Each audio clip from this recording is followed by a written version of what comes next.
Hello, so piti ho. Tuni ko hin binglam to sim anangai ti oiti. Mi atam zon binglam tin heavin kon khat in pabeng tin zong asei ki ovi. He chet to sim hi khat ve kana sei sa ahitan. In la kanung vetle sei hinglal atam zi a avela. Tunia hi kain sei phat kit ahi. To sim chu pan pai tau hati. Binglam kiti pa hin lom azujin ni khat hi aloi ho chi masangin matta in anachin. Lam koma thingpung khat achun anakal do in aloi ho hong ding chu ananga tai aloi ho hong ting ato na thingwa a ko na chu chopla a aloi ho su king ding ati hi pha chom khat jovin alom gul ho jong ang ki zot ta win ama kom ain pha on benglam jong thingpung sang be lowa konin ahong chom hlan pe atin hi aloi ho chu aking thei hle on ahin la chom lo ka in ahong nui gam kit ta ve ama pa jong aga akiven ahile adil chen chu ana tapun athil keu ana do tai a dan chu ahong chopla ana a thingba ham lingham chun adil kop chu akoi hla pi dan ai tai masanga chu pule paten toka cheng lova dil kop ana chen jiu ahi nunga gol tang tampi masanga athil keu ki mulewa chopla chu agial le binglam jong aza chawalin hezi chun alom gul hola azong zaw talovin lam thlang langa chun achom hlan in langin anung zam tan ahi nikhat binglam jong lova aga chin ahi le gala konin bu sunga mi hu sagin chu aga azatai chuphan aman jong amel matia hedia aging mon vo o kabu aga atin ahi le amel matia chu athip cheun koiman jong ahin don but pu ve chuphat in aman jong ha sejin asejin nidang phat dang laya bon kabu ka ho ting hoi hin ti ji a ipi atile tu jingka hi kabu in en ho pi lo hil hitam ala kamel mate amji a e ho ngam lo a hidem khatwe ga ho phamong mong kit ingi tin avelin vo kabu tin aga asam kit tan a hile mel maten athu sei zo si chu aza su ke yo hi ji chun hungin tin kiman nanti ati ji un hoi tin aga adon but ta ve chun binglamin jong iti abon kabu in e ho khalwa iti le tujing ka ahi kabu hung pau jing the ham kagal mi tewang hi umu hi te ding ahi atin ha zamin azam tai binglam azam tai ti het phat un agal mi ten jong anung chu ahindal ta ve adel pha diu het phat in binglam jong badung lei noi khul la khat in akisel tai agal mi ten le hin zot pet un ating golun noilam chu ahin hol zap un ahile binglamin e hin sun khawin ti atin na tingol ho chu phaten ki sojivo in zola ne hin sun khata ba unati ahin tin ahile mel mahon amu do lo un aman tawi chuin gal mi ten jong binglam chu tha jing ding ati tawin ahile binglamin lungchim abolin nei that hi be un nei tha po lew phaile nga ajosi ka tha jing ding ahi tin asei tai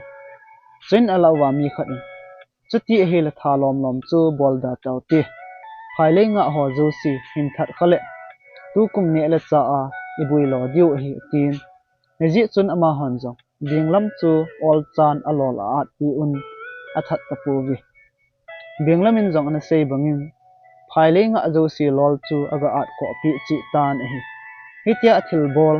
galmitian amu do phat un kate binglam chu ana that khalew han phaile nga josi tha chai ta ba ding hi zahila em tivin ana tha lowu chu bol kha ke sathle ajengovi nikhat binglam jong awale nan hai the phunga hai the min ho chu adu chahle tan ji chun kilo a ne ading tin hai phungin akal do tai aman jong hai the min ho chu akilon anewa set tan hi hai the phunga a umpet in kosunga nupi phabep ahungun binglam komin binglam nang mi pha mi hat hai the ga ho chu ke ho jong ne hin lo pi uvu aga ativin ahile binglam chu ahung lung hangin ke itin ka phaka poi nei chapang bol hun atin khat cha jong alo pi pu chophat un nupi hon jong hai the ani numwal ji un binglam mi phalo pa hai thei ga jong ki hodin in lo ta hi in kane num pu vi ati vin a hi le benglam in jong tampi alo pi in a hi benglam hin mi chu sei lo lo hi abol nom ji dan a hi a thim lo ho dia chu tham ha ta hung hi ding dan a hi a thei ni an a awa wal ji chun hai phunga kona hungkum su ding jong chu alung lel the tan hi ji chun ama jong thingba ka in amo to den tai phat chom khat zo hin hai phunga chun zulei khat ahung kalin hai ga ani awa phat in abung bulangin a hlai su tan a hi aman jong zulei chan chu aven a hi le hi cha zulei nyau cha bon abung bulanga a hlai su jeng thele ke i dia ka hlai su mo ding ham atin abung bulang a hin ngat in ahung kum gotan a hi le aleng su tho jingi tul senan akinijin a hi le benglamin jong alel walin athimil lewe ni thla langin ama jong ahung khang do in a hi le nglai muna na chu alung dong the jingi akim vel ho chu avele len a hi le thingphunga kona ahung len ta na a alu changin tul ase na chu atong jingin hi chu amu phat in hekaden nglai muna kana imut na hi sot mong mong jing dan a kai ka imut ka a hi sai pi jong hunga e hung chot kha di chet jing dan a hi atin ati azatle ajini alu changin tul atta tong na chu sai pi khonu a hi sa a hi nikhat apu pan benglam chu ai ge ju holin achi pi tan a hi le benglam chun in lama pu ding don lovin ai ge le apha tlona konin ai ge ju ho chu anene jing tan a hi apun ading dim set ati hol do phat in benglam komin chi ta heti atin atupa benglam pai pe chu aga aven a hi le khat cha jong anaki hol do pui ni thla ko jin ding nailam a hi ta ji chun apun jong ahung pi te te tai phat chom khat jovin benglamin apu beng sunga ai ge jo ho chu adu chatan ji chun lungthim abolin apu za hepu ai ge ju ka ha ne awal ji in kadam mo do tan lam jong ka jot but tapui nei pu tha lo le ke wang in jong hung zo tapu ngi atin a hi le apun jong angai lu ji chun benglam chu abeng chungin a hin to sa e lam hlungin apu beng sunga ai ge jo ho chu a hin ne phei pe in a ho akeu chu apu din a koi pi e ane chai to ki tu in amanin jong khokom a hin phatlon tan ni chun benglam chu apu beng sunga konin ahung chom thlan thip chen in a in lam zonin a chi phei tai apu jong in aga hluna ki pa ta ai ge jo hol do chu a in ko te to ne khom ding atile a ho akeu se a hin ki pu lut a hi chu a hin mudo ta ve apu jong benglam chungin alung hang te in a hin la atupa lele hi ji chun I jong alo the di pu benglam lungthim bol dan ho chu avet le ching asan ji chun kachanu hi to ki kichen sa hen lang ki pui hoi thim le in chen lo chen jong hoi ta sim do zo ding hi atin a it ta achanu chu to kichen sa tan hi nikhat benglamin asasil ani sasil ahani awal ji in asung asin ave achuti che che jing tan hi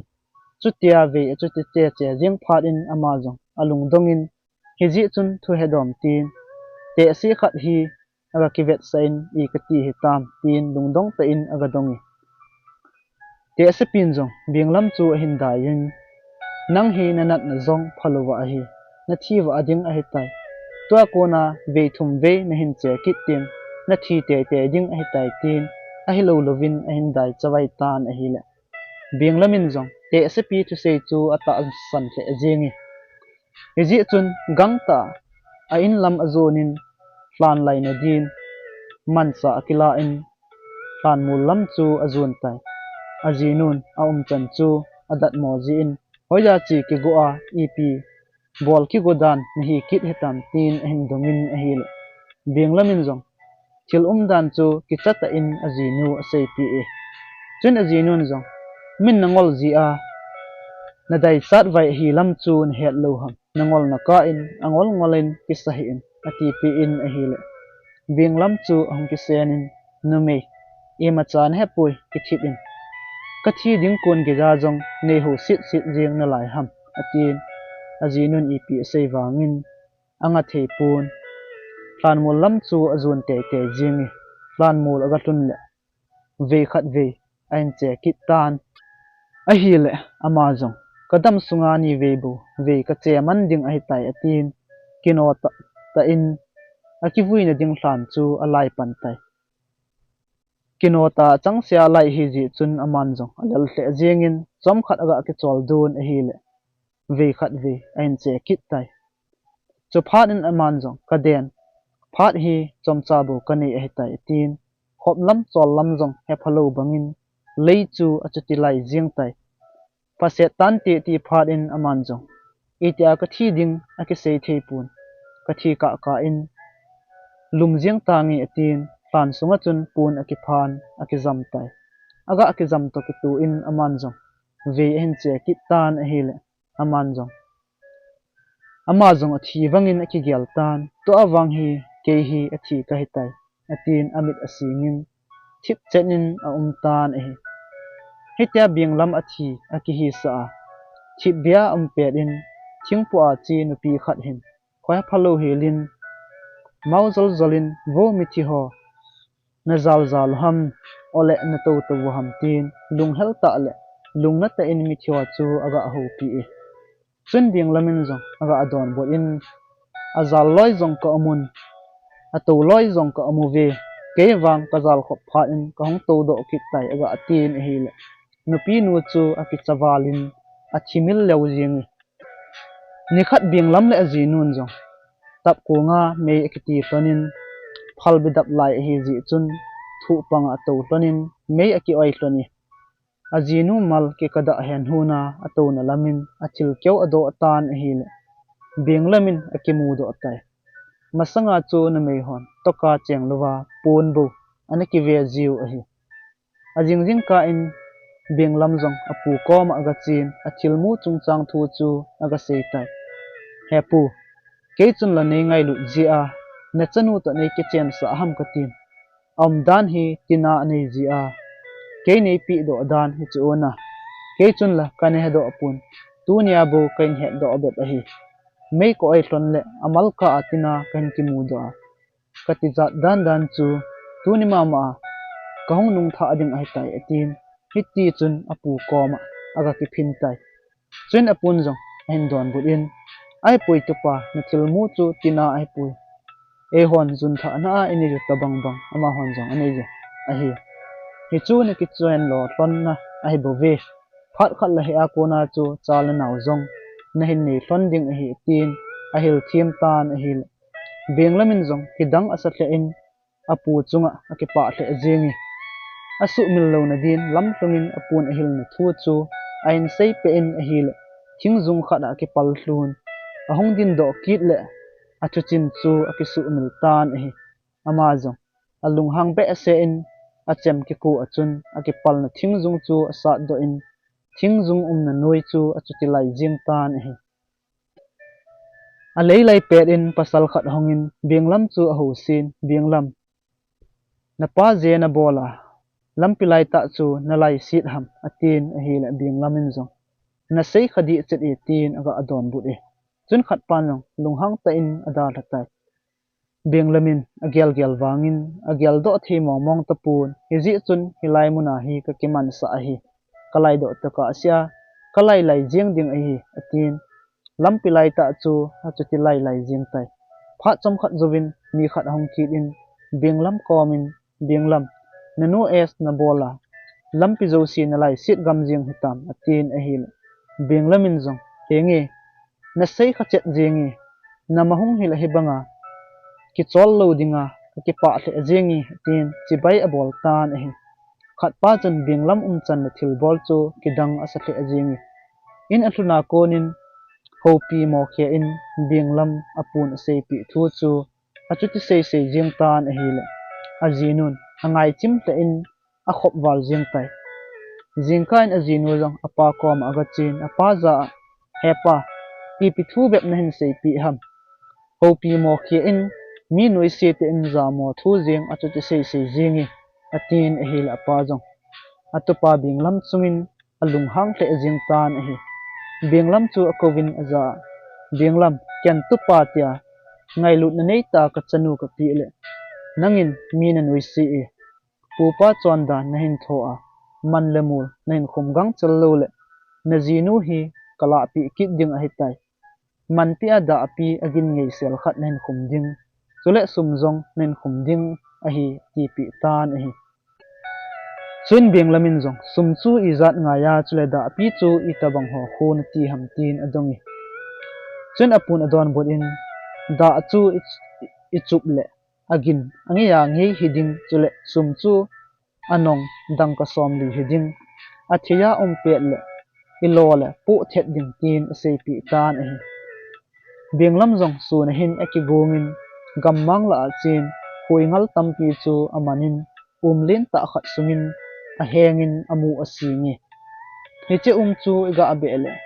asunga huingal ho chu aleng le jiwin a hile ngai dingin angei the ajengi zanin mi het lovin mi ina alut kit in sumgu ding aga holi apun dangka somli chu athia pet le ilo tiang pula la ji a hi ti ji chun mi in sunga thil lo ki koi ho chu aga lo le le jing tan a hi achai chainan aman jang ko acha sunga thil ki koi chu aga ki mu do tai hi chu alo le apula la jing in a hi aman jang dangka somli chu hi te jin ti atin a hin ki chai tan a hi hi che chu man pi a da pi a khum ding khialin a chojin chule dangka somli dingin thilki koina ko cha chu a chojin a hil apu tian jong apatep nan ga chu aga abengun a hil asunga huingal ho chu ahung leng ki tawin agin chu ngainum hle jingi chun apu te jong akipa thei hle un aki hovun agin hi angei walin mi haza sa lew min egu pi theyu a hi ji chun kot ki kam cha khia o hiti akitivin kot zo si chu akan cha te un in sunga apu te dia su mil thelo ho si chu sa un abe pawin chu ahin khian pantan a hile huingal holen gin chu angai nom thei the awi angai nom thei wal ji un ha khet no ha khet domin ativin a hile abe pawin zong a ha khet che in a hile achai chainan ga chu ahin ki khet ke tawi huingal ho chu alung hang sengen anahi phat un in sunga ho chu achuti de jing tawi kot hola kimo hondo thei talu hi ji chun achai chainan hat pen pan ana in bang lang khat hin phutlan hi a kon chun thile nangin angjam do ovi Benglamin abol naw chu ama ho jang alung hang thei the un hi ji chun bol gim ding atikit tawi ni tha in Benglam chu akowun ni som sunga sahang lungchang som tabang nen pu lut lo le na jinu kala pi diu a hitai nei bol naw hi kinoi sin sang pen a hitai tivin gi na abol tawi ni khat Benglam jong akigong do in gammang lang chu azun tai sajoi a hol le len a hile mun khat a sajoi zol pet khat a hin ki mu do tan a hi chun aman jong na do zat chum ho chu akil phengin hi chu von bangin akivonin sajoi chun atu tai ni tha langa konin saho chu khat in ahong ki zot un a hile na do ki kil phenga mihem tobanga lampia anato chu amu do phat un akicha thei the ajing tawi khat chan apal gal kai ngam lo phat un saho jong aki ho to un hi che khu igal kai theilo lew ki la thi gam diu a tai ji chun khat in la pal ngam povin ki tu to hitin ibon chawin thakhat in ki zot jeng hiti akitivin sai pi chu sajo sila a lin pen hi ji chun amasa penin ahin pan saun aban banin salin sahat ho chu ahong ki gol phejun achai na langin saniaw sahat lo ho chu apan saun ahong ki zot tawi Benglam na kom cha ain phat un Benglam chu ading do in a chop to a pen a thu jengin a hile saho jong akicha thei walun azam nawin kolin aleng tlawin athigam lo tawi chun Benglamin jong apu sei sahang holung changjo si chu ahin kila in ki pa la thanom ta in lamin ong ki le kit tai salung chang ho chu apu kom ga thlut in a hi le apun ki dang asatle in atizat pi tle ajingi binglam komin ki chat tizat jong hi hedom domin hin choi mong in tia ka sei jong a hi pui nei bol gim naw kalung hang be se azia nagim na dia ka sei thu ai bowi hompi di khu ki chat a hi ji agana gang mi atha a ane ki ji na lai a hi ati pi in a hi le benglamin jong lungdong ta in hepu hompi chu I tabang ham tin lungdong ta in adongi chuin apun jong don bot in na salung changla do hola a apol pen chu hompi a hi ji hompi chu a ha na hat agana gang sajo sel a jong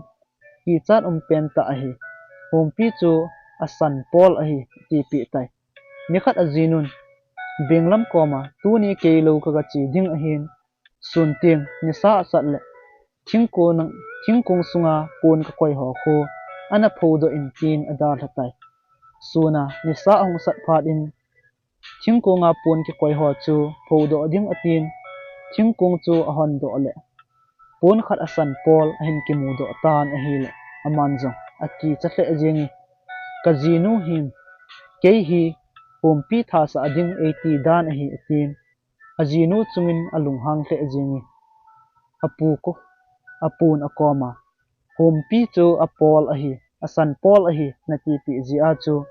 asan pol zo si amo ki chat jeng kit gan ai tai ni hla ajinu hong vai thun pha in binglam komin mi zo sin lobu nei gam ta a e hon tu chana khom khat jong ki tung do lo lai ni sa sat gozu teng ki chol do na ding jong ki nei lo jing lewang nang na ka chi a ilal wal teng ga ki chol do na thei dia ai kung tep de he jong le tam pheng khat na ka sun ding anga ji ati pi e ajing ka in binglam jong lo lang zonin achin vadunga ai aga aman pan ai kol chu lo la ya tem tung chung khat achun mol khat a phut in a khai tai ni thla hong vai thunin ajinu komin na sei bangin na ki chol do ji na ding tem tung chungin tunin ka hin sim tai atin a hi le ajinu jong atipa tle ajingi chol do na ding lo bu nei dana ki gel ta ji chun ajinun ajing ni khun in kovin lowa chiu hite tin thanom te in ama ho jong achi ta vi lo atlun di lo a ui chal pau chu a thanom che in a thlai hat je in ama sa penin apang tai chun binglamin jong aloi nu koma ui chal pa chu pho o in zole ka ai kung khai anane do khanti atin a hi le ajinu chu alung dong pan tai lo aga tlun lew a seima bangin a ui chal pawin ai kung ki khai chu anane do tai chun binglamin jong ajinu koma ka sei banga ui chal pan ka ai kung khai jong anane do man ta hela hoila ya hi I chol do diu hi ta matin a ui cha chungin alung hang hle ajingi ajinu chu ama chungin alung hang kit in ngol zong hi a phabeb a naki ngol mo ham ai kung tep he jong le lam pheng ga sungin ka ti chu vadunga ai ho kho manin lang akung ga khayin ka ti ni hi sa kit ham ken chol do na theiding bu niaw khat ka sei na hi tin aji pa binglam chu a ho se tai kum khat hi apu ta bal lei a bol tonin bal kal phat anai ta ji in apun atupa binglam komin tupa ilo bol jong aga lo phat anai tan ji chun nangman na de ki hlen jing achung lang na de yam ole anui lang zo na de yam atin a hi le binglamin jong achung lang chu phazo te jin ti atin achung lang a ki hlen tan a hi chun apun jong aza achung lang na ti mong le dol zo si khu nangin ki a do in lang nala do chai ting keiman bal ka ki kal ding hi tai atin binglam chu dol zo si kila do adin asoli binglamin jong dol zo si chu akila do in atam wal ji chun ki koi sit gamin kum khat alo bol chu mo se su tan apun wang abal le bol chu kum tlung thatlungin ani e kum thain amanin jong chang le atho kit tonin chang amin phat in apun jong binglam koma tupa I chang tu jong amin tan heji chun na de ki thlen kit tan achung lang na de yam ole anui lang zo na deyam tin adong ki e kummasa chunglang na ti zia alo bol mo se anahi ta ji chun aman zo kichi sa ta in tu kumwang I ti zong la ke anui lang ka chan te te ding a hitai tin a hila apun zo a hila ken chang ho hi hin ti a do in ting tiang nangin na lo in kilo ta na ti ati pi in chang ga zo si apun ati at ki tan aham phathe ajingi chang ga zo si at chai phat in chang kul ngen akitung tan benglamin zo apan na ding a he chom tapun hiji chun don lo dai lovin akojin kum khat alo bol chu mo se asu ki tai ni khat benglamin zo chang aphovin leitula tovin a chang pho chu anga e kial cha hon hi angal hle jingun a hil benglamin zo ano do khop wal tan hiji chun sunglin ta khat hin kial cha khat chu aga sep in a hil kial cha zong amuna chun a thidem tai kial cha nei ten a hin het do diu a ki chat ji chun aman zong kial cha chu thing khada ga the adingin a hil hui hong nun ting hong thluki ji e alona ji him a het lo phat in aman zong kial cha thisa chu mun chu ma changa nu kom aga koin tlang asamin hong vevo te sapin kial cha khat asep li tai atin a hil in nei te chun te sapin kial cha asia li jing ding chu ata san lo ji un asep li pen chun asa jong ki sem tan ti a in ti vin a hil benglamin zong kial sa du cha ji chun kial cha chu ke se li ai bo ve ngal be se awa sung khata ka sel thi pai ding a hi tin ama ong ki phung do tan a hi chun kial chanei tian zong benglam chu aliu sa ta wi te sepi aga ango wanga chu te sit thathlom a hi ji a koiman zong athu sei chu ata san pi lobu a hi nikhat azinu lowa chi ding konin benglam koma ke lowa ka chi ding a hin naw zong phaten na donin lang ni thla lam ting in sanga khiang phung khu ni san a hin kho ding a hin chating chang hi sumin na su chai helin lang chule ni san kot mai hi a hin kho kit ting bule me zong ana honin tin ada thatai azinu pot do a konin naw sen chu akap jingin ep alo wangin naw don athep lo ji chun akap hai thei tapui aman zong ep mong ti ham tin naw sen chu avelelen a hil alu dep nyam lai phudip det chu ain ki mu do tai chun aman zong hilai hi bana asa kap hin ti tin sakuling hiam khat agalan anaw lu dep aphudot dot lai chu asunin a hil a hlo thiam khat ahung do e chun aman zong anai ji a hi hitika ka hin ti tin alu chu ha me en a hil a hlo zo si a me do tan naw sen zong achitai athi a aka thelo phat in kinanai hizat pi chuba apu ji a chutika ka dan a hi kame do pi le num ta in ama zong ai mu jeng tai atin lungthlai selin a umi hitia kinop sa le ka ala in nisan zong in tlanga khiang phung chu a hin kho tai chen aman zong kino ta in sum le su tum chole chang chu khiang phung chung apodo in khiang ba ka sum chu ajep in aga sujin a hil sum chu acha thelo ji in tul langin aleng thaji tai hitia a bol na lama chun achang nei sun zong ne lo asu gam tai ajinun khiang phung nisan hin kho ting chang ana sun ti chu khiang phung nisan hin kho ting khiang phung khun chang ana sun tia agyal kit jing dan hi hitia boi chenga achang su ding a boi pi la jin nisa ana ki hejin akot mai chu nisan ana khoman tai chun aman jong chang su ding chu anga do in kot mai lai te in mei ati in bu asung tan a hila mei chu ahung ha che in a chai nan a in zong aka chai pi hil tai ana in anaw sen lungdam sa chu akipom do manin a hi ni thla a azinu in ahung vai thluna a enu wut vai ana su tan apona tle azingi thil su dan ho chu aji pa adongin a hil aji pa ngol wal na lama chang su ding zo si jong ana bu chai ke ya chule in jong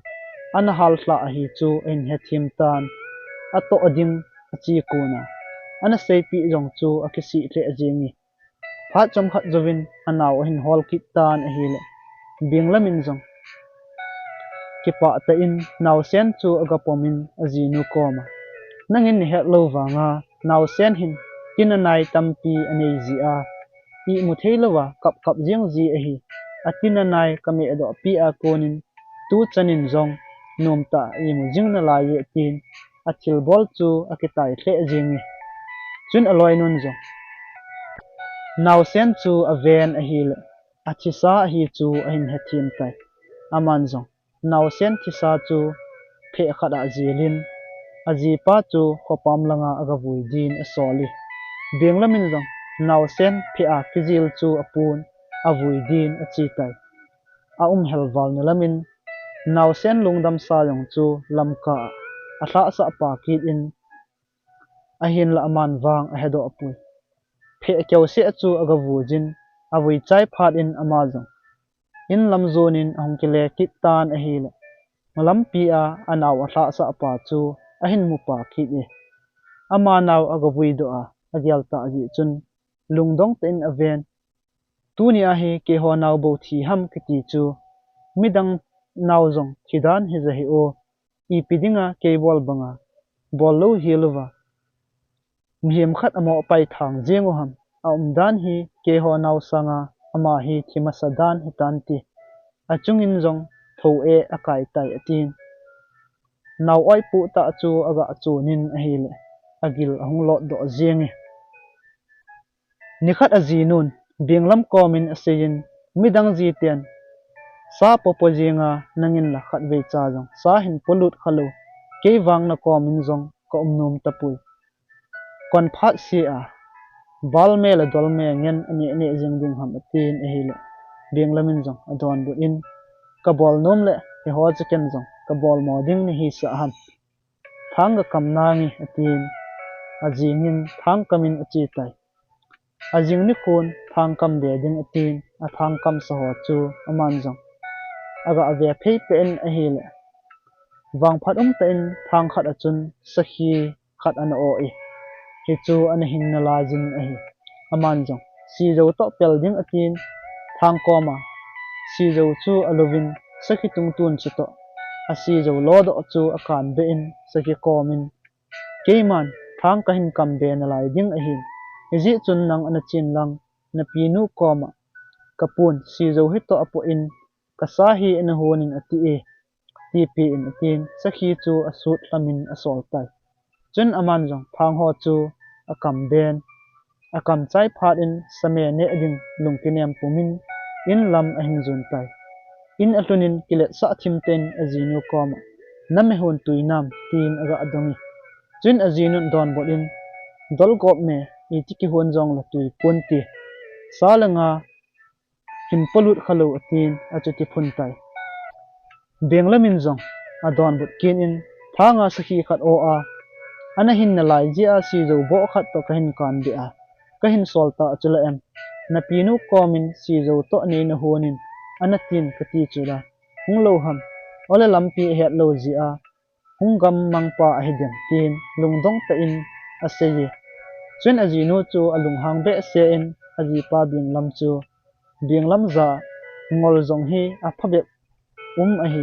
sakhi hitia chu isol le theile idia thang ki kam kho ding ham atin aji pa chu thin mo achani chun binglamin jong adon bo in ke ngol ji a sa chu ingol a hi jing tan he jong le lung neu hun jing le nga ka gamat ting a hin ngame ki hun tho diu a hi tin aji nu chu a hlamuni ajing ni khun binglamin jong len a ki chayin khosunga bul ho achun len aga sep tai len a se le o kyang lin ta khat hi aman jong an ke se do in thanom ta in an ke chayi he che o kyang lin chu an ke chayin thanom ta in azila cha te komin tu ni thla lawang o kyang sa ini adiu a hitai tin a hi le azila cha te jong a ke pa thei hle awi a cha te chun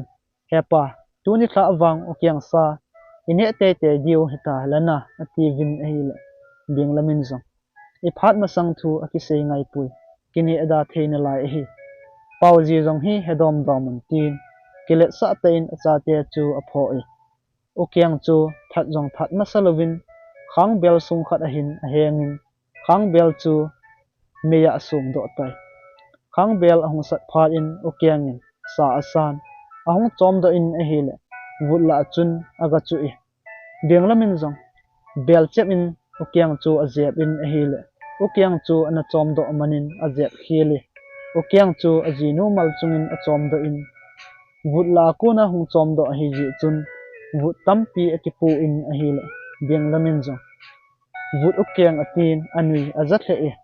อนุยปุมินอจีนูมัลจุงาตูอุเกียงจูฮาเจ็บอินอเจ็บอินอหิเลอุเกียงจูอันจอมโดมันกีอินอหิเลอจีนูมัลจูอกิเจ็บบ่ลอไตอุเกียงละมันพัตปูนอจีนูมัลอกิเจ็บบ่กิจิจุนอาจาเตียจุงอลุงหางินนังโหตะตะจีอาฮีอุเกียงซาจงกินเนตะโลนโนมัลจงกิเจ็บบ่ลอไอไตอิมาสังดิงทูอกิเซยไงปุยอกิตีเลเซยไงลวะนะเซยเตเตจีอวะอิจานลอไอไตตีนอาจาเตียโจซีจูเจ็บกิตีนอบานเจ็บอีอาจีนูมัลอเจ็บบ่อจีจุนอาปูอาจีนูปาจูอลุงหางวาลินเบียงลำฮีอกิทาอโดอโลเลอาจีเลจาเตียโจซีอบานทาใจเตดิงอหิตีนอาจิงนิคุณเบียงลำจูเบียงขัดอาปูนขวดังขัดอากาจูไตอาปูนจงเฮจขวาจุนเบียงลำกาจูเอตีนอวะเลโตหลังซับอากบเพย์เปย์เมย์ไทยเกษีนงงทีมขัดอินอาปูทุเซจูอหินจมังพิลพูลินอีจิจุนอีปีนจูอุฮัมอีปีนเซยุฮัมหินเซปกีดโวอหินตีนอหิลเบียงลำจูอากิมันจักีดอินเบียงสุงอาโกนินกาปูกาจูเอแล้วก็ตีนเฮลเมย์ไทยปีจุนอีจัดอันปูจูนโจหัมตีนเห็นตรงนี้จนเบียงละมินจงมาดอนบุตรคิดอินไอทูเทนีอากาจูเฮตีนเฮลเมย์ไทยปีจุนไอทูเทนีอันนี้ข้าจิจุนอปูจูอกิโจไตอาจีนูมัลอาเจ็บบ่ตาจิจุนนาจงอตองเทตะปูนเฮจิจุนเบียงลำจูอจังอินบูโลหอจงอโคนจีไตนี่ละขัดอาจีนุนอากอมินเอลโลกิคนเทตลวะฮิบังอาทหารอาเกวานงกิเลจีสังอินนี่ละอินลำนหินจตินบัลเลมายเมดิงดังหัวจงหินปจีตังเงอตีนอหิเลเบียงละมินจงอาจิงนี่ละอินเบงดิมเซนอินเมดิงอหินปูนองแกมบอลเทอาจิงอาจีนุนจงกำพัดอีตะกิมาเอ็มตีน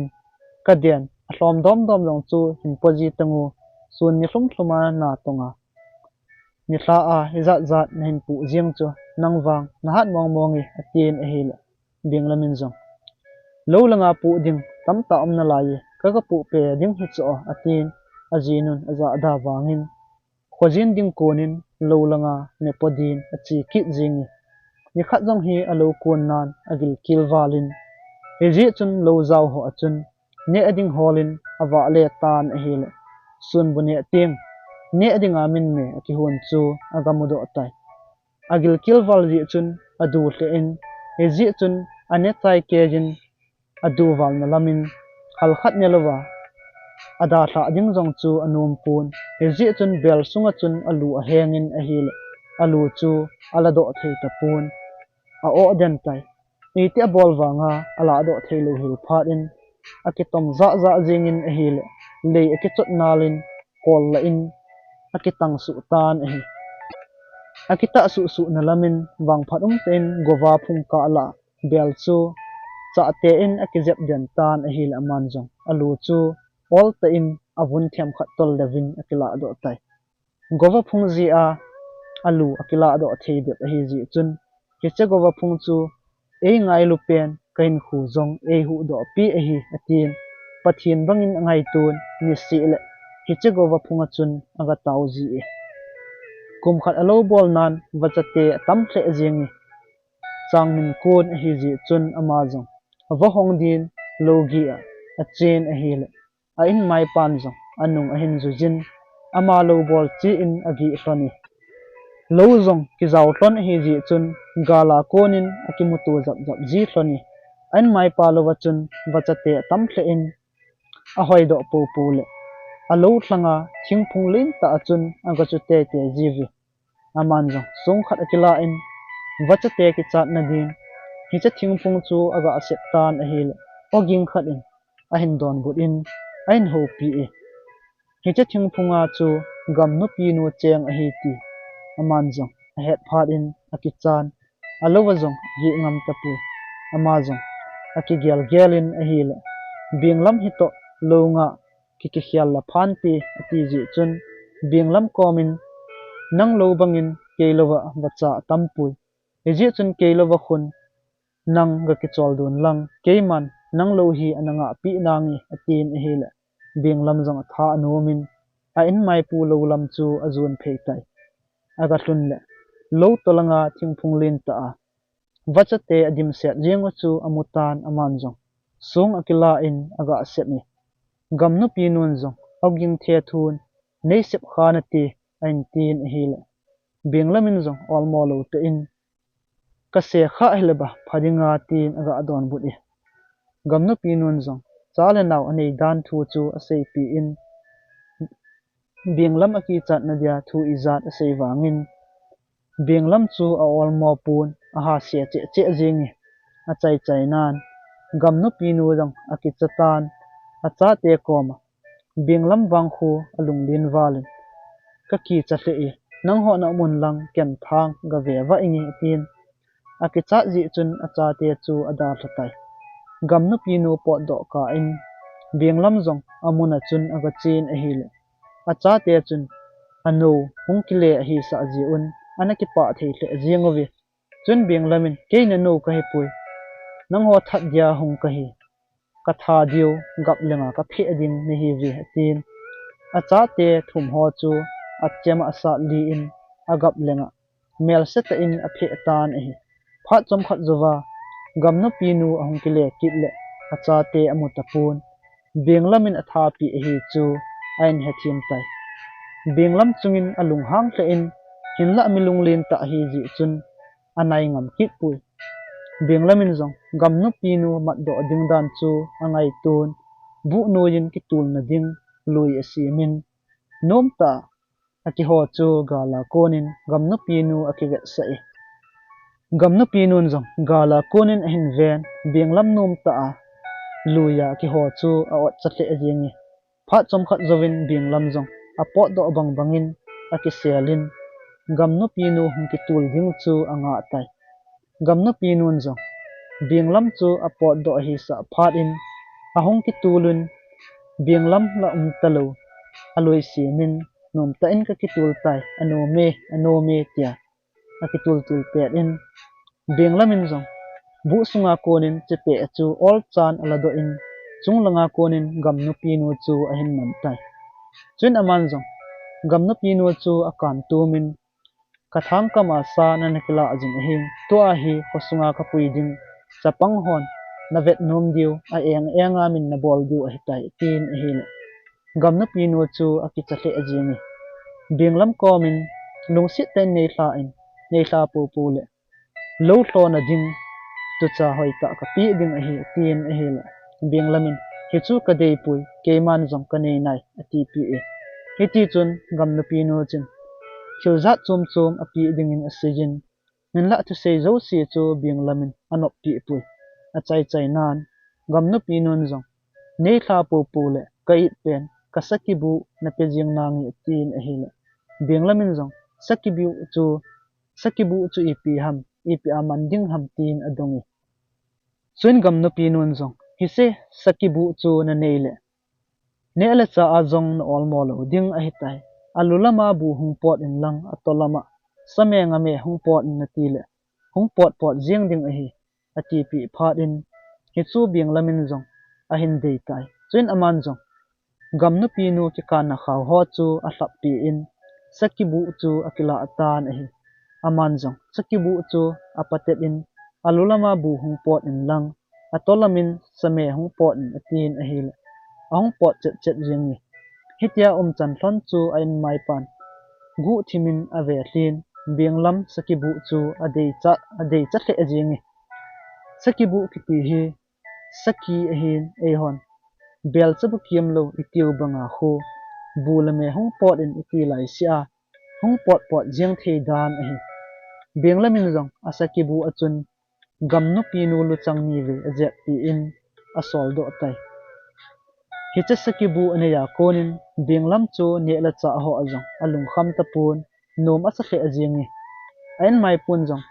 la pi te te ding ati ji chun ni khat lung thim a bolin beng lam koma min na in mejin aka e an ti kha zong lew na saki bu chu na hai mil lo ding gang sela na hung thlai do ajing ding a hi ngati pi in a hi la beng lam zong anomi chu phan in khat pan zong akem khum ho chu aga sat giang pi in a bom si khat hi a in tom lamin aga hal ki bi so in beng lam za beng lam na in mejin akatai aga ti pen a hi la beng lamin zong asaki bu chu an ki chojin gang ta in sunga konin ang thlai do i akem khum ho khat pan ana sat giang pi a hi ji chun akichot chimin a hi la akile thu nan asaki bu choi chu a in mai pu hiang lamin ale a thei khatai chun in mai pun jong beng lamin a dei lo le ke man ki koi tangi atin asiki bu chu ama in sunga ki choi lut tan hi chu amu phat in beng lamin asaki bu chu ai tle ajing in hin la khat pa chu aki chat thim ki ji in agala pi ngam ta pui chu phan aman jong asiki bu achan khit theina din khat pa bol bang bangin aga bolin a hi la a in mai pa chu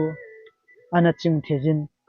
asaki bu khialin malchame ki su na bel cha zo chu a hin le thei pi i beng lamin jong khat pa se bang bangin ka in mai pan a dei lo le ke man ki koi tangi atin bel cha chu ki choi lut tan a hi phubala dana ki ngai tu wanga chu ama bu ham se tho tho a hi ni khat a jinun man cha ho jong hi sim tu dom dom in lang khet tu thei thei jong khian tu tangyam he cham ho jong man thi san talo atin a hi le beng lam jong a jing ni khon kho chu ma thi khiang pu ko ma chi din a ki pat do tai a thil put chu agi wal ji in lampia aling a hung na tan e ji chun aman jong aling chu a khial ki gun a hi le a khial thei tapun aman wang ama wang a thil put chu aling ko khat langa pudanin a ki gelin a hin la aling a khial helovin ama kinung heja ong ki pat do na langa hung ki le kit a hitai aji chu aman khodang azot na chu azit langa aput wanga khat lang ninga chu thil put chu a hin aki hei do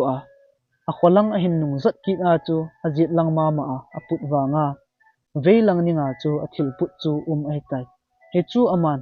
a thil put chu aling ko khat langa a chon do dana a ki gel a hi a kho hlunin kidang asa hle in hi cha kho jong chu ke ho kho to akilo ta ve atin amo ho in chu midang in hi sa in aji chu khodanga chi dana ti gel jing na lai a hi ama ho in to kilo asa apen in noya a thil put ho chu a khiang pan tan a hi le ni thla lam buni phat a hong hitai buni phat a hi ta ji chun a ji non jong a cha te chu aga ko sa in a hi le beng lam chu alung dong tle in hi ho loi jong chu ka cha te bet bet a hi vi ai wangin ama ho hi a phathe hle awi ni het kha lo wangun bune din jong e ko zengun ke cha te hi lew wang koi ma jong ko po vin te tin agil kil ji chun het kha lo la a hi wangin bune din a chi tai in sung agalut le ano chu amudo khit tan chin aman jong a kho ka kho to kilo to ko na in to ka eno kilo to a cha te jong ka cha te ta kilo ki ano jong ka ji nu a hi jeng ki e tin alung dong hle a jing ain sung mi ten a het hova ho jeng wangun aman wang a hedo wa apun maljin danin a ki ngai tu jingin ain ko ten a sei pi phat an bo all ta in ain het thiam det ni khat bing lam jong to bing khon aga chin khona langa chingphung khat achun e aga thatan hil to bing ho chun adat mo the tle on alung don pi the tle ajing ta vi chun bing lam za na to homa e na tha hi e pi phachum ham tin adong ta vi bing lamin jong adon bot in i to homa itha le isung zong dama itha zong hat jep a hi ati pi tan a hi le khat o jong chu to hom ding athanum thei hle jing ta ve heji chun to hom ding nop ji in benglam chu to akiwi sa ading ati ta ve benglamin zong mei ati in thi tul ago am pi in khat khan ato chu avi pi tan a hi le avi masa atemin akipe un atipe ta ve akivit lo lai ho chu akichawin heji chun benglam chu benglam komin itiu hitam athigo to akilovi tin asei ta ve chun benglamin zong nop asa aval ji wa khuti a hi ve zo ting le hung lim do kit diu chutiang ke bang banga e zong ain tha the diu bune zong hat diu a thau zong masang ngai na hat diu a hitai ti kit in a hi le a bon chawin ama hon zong a to chu akiwi sa chi ta ve hiche kho a cheng to bing ho zo si chu benglamin athat chai tan ane ago ho chu tampi en ki pu in ke pa ta in lam an zun tai a khomi ten amu do phat un benglam chu adongun a hi le thil umdan ho chu benglamin zong a sei pi in chule thil le lo po a chi kit ding thu zong a sei pi tan a hi le a khosung mi ho zong thil keu poding chun ong ki gung ta ve chun benglamin zong aza wa sein nume hawang hung the pu win ati aji chu a khosung lu ding ko na chu wadung lin ta ta om hin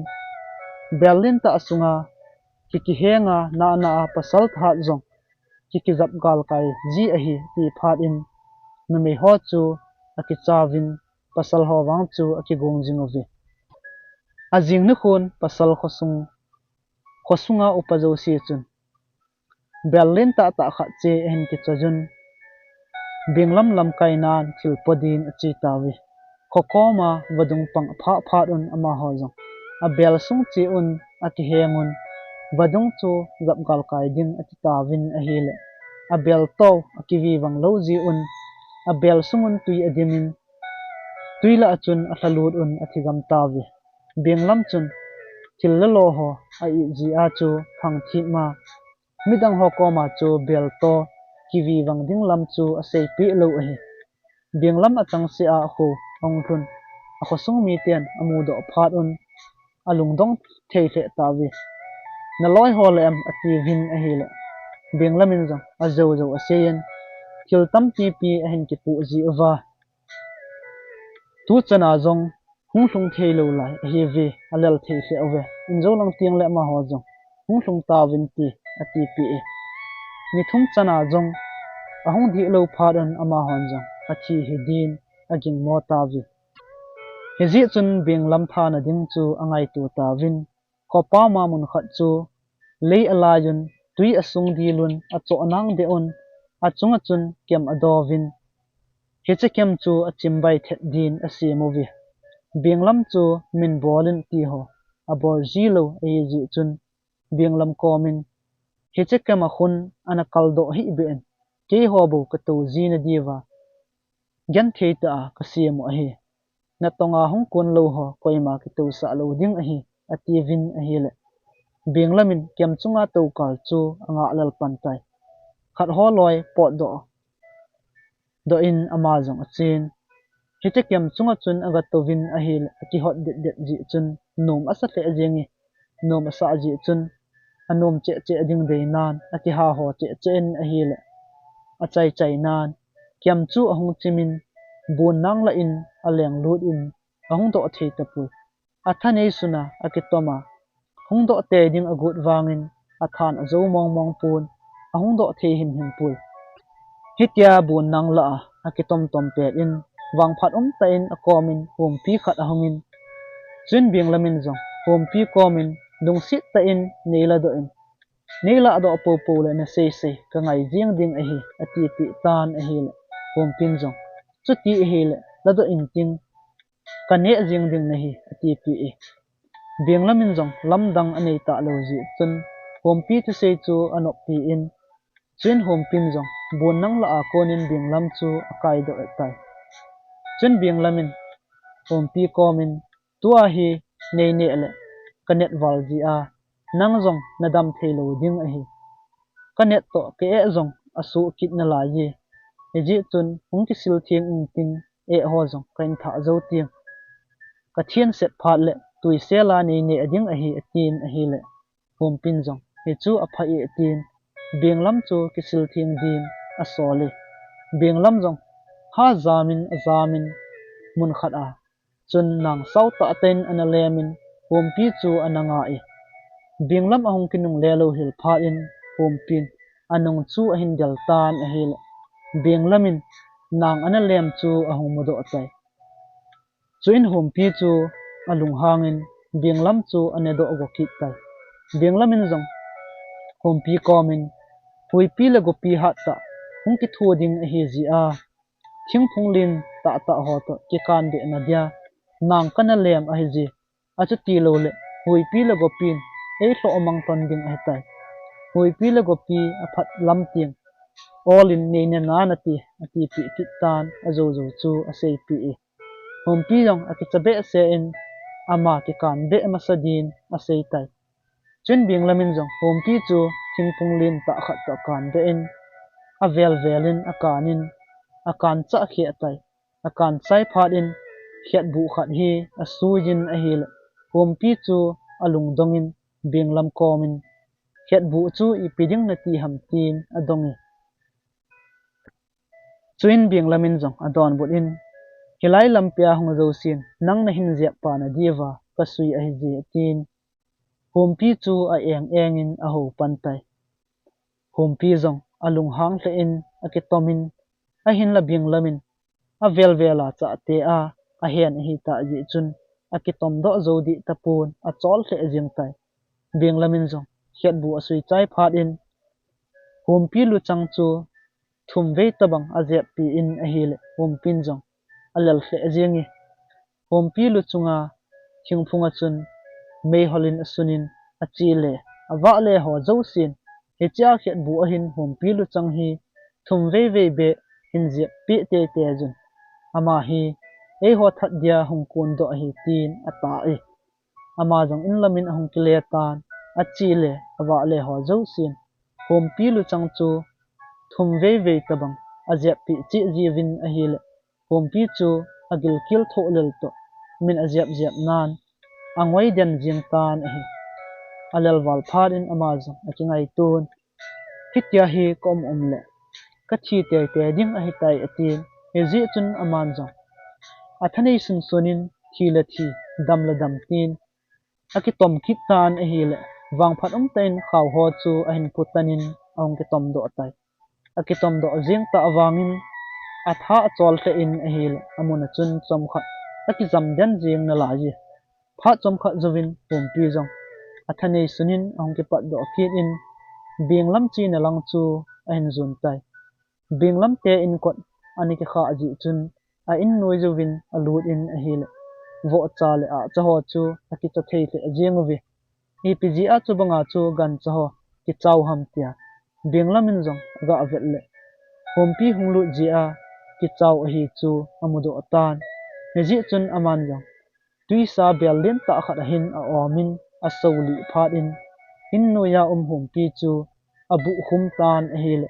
hom pi chu avun zo si jong atolin tui sa atho lal wa ji chun a thi lo tan a hi benglam thu sim hi akipat na zong a thei pon chule a chai ne jing dan jong a thei pu chule het dan sei dan ho jong ra chom min a umin het zo zai a he pu tu nia ega sei do kham hi chan chu hi kan ti sei khil jong am pi ding hin ki het thiam divin chai ne pen da ki ti mo ve e pi hele lunglut ta hin ngai ho zo si chungin ki pa thu kain phungi ka ki pa